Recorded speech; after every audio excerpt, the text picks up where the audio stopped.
రకంగా రాజకీయాలు మారిపోయాయి. ఇక్కడ బాలినేనా ఉదయమానా వీళ్ళ వాళ్ళ అనేది ఇష్యూ కాదు. ఇష్యూ వల్ల ఏ పార్టీల మధ్య తేడా లేకుండా పోతుంది.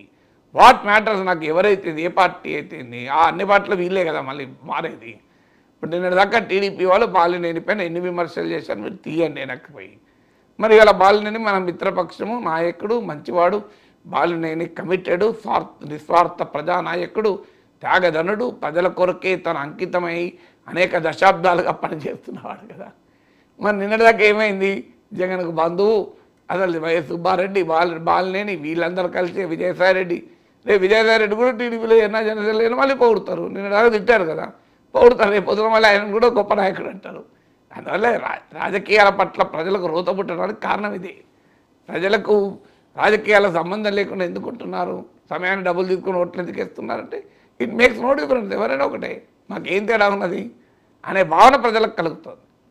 వాస్తవంగా చెప్పాలంటే సార్, మీరు చెప్పిన విజయసాయి రెడ్డి అవ్వచ్చు, లేకపోతే అమ్మటి రాంబాబు, రోజా, పేర్ని నాని, గుడివాడ అమర్నాథ్, ఇలాంటి వాళ్ళు చంద్రబాబు నాయుడు మీద కానీ పవన్ కళ్యాణ్ మీద కానీ చేసిన అటాక్తో కంపేర్ చేస్తే సామినేని ఉదయభాను అలాగే బాలినేని శ్రీనివాసరెడ్డి వీళ్ళు చాలా తక్కువ సార్.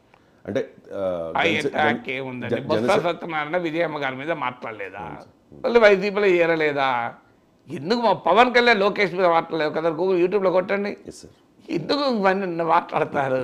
పవన్ కళ్యాణ్ అనలేదా, పవన్ కళ్యాణ్ టీడీపీలో ఏమనలేదా, మోడీ చంద్రబాబు నాయుడు అనలేదా, చంద్రబాబు నాయుడు మోడీని అనలేదా. ఇది ఎందుకు ఇప్పుడు తక్కువ ఎక్కువ ఏమిటో ఎట్లా కొలవాలి మెజర్మెంటు, 4 లీటర్ల విమర్శ 2 లీటర్ల విమర్శ ఉంటుందా. సో మరి వాళ్ళు ఇప్పుడు విజయసాయిరెడ్డి స్థాయి నాయకుడు కాదు కదా, మిగతా వాళ్ళు సామినేని ఉదయభాను ఎవరి లెవెల్లో వాళ్ళు మాట్లాడడం పోనీ మీరు ఇద్దరు చెప్పారా బాలినేని ఉదయభాను మంచి నాయకులు అని టీడీపీ వాళ్ళు ఇద్దరు చెప్పారా, బాలినేని మంచి నాయకులు వాళ్ళ మీద ఎందుకు పోటీ పెట్టారు, వాళ్ళ మీద అసెంబ్లీ ఎన్నికల్లో పోటీ పెట్టారా లేదా. పోటీ పెట్టినప్పుడు మీరు ఆయన కూడా మంచి నాయకుడే, మాకు ఒకటే మాకేసిన మంచిది, మీరు ఆయనకేసిన మంచిది అని చెప్పిండ్రా. ఎందుకు కథలు చెప్తారండి రాజకీయాల్లో. సో ఇందులో ఎవరిని అంటారని కాదు, చంద్రబాబు నాయుడిని ఇంతకన్నా తీవ్రంగా అన్నవాళ్ళు కూడా టీడీపీలో లేరా.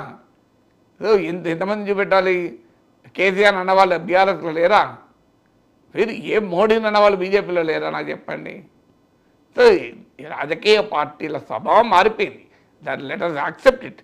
సో నిన్నటిదాకా విమర్శించిన వాళ్ళు కూడా కొడాలి నాన్న రేపు టీడీపీలో వస్తే చేర్చుకోరా అవి అంటారు. మనకు బాలినేని చేర్చుకున్నప్పుడు కొడాలి నాన్న కూడా చేర్చుకుంటారు.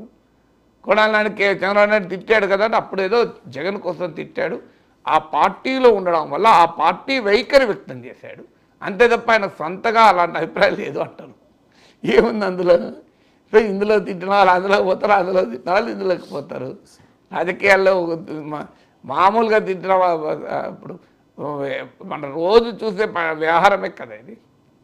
Right sir, Vallabhaneni Vamsi join అయినా ఆశ్చర్యపోకలేదు సార్, ఎందుకంటే పరారీలో ఉన్నారు, పట్టుకుంటాం అది ఇది అని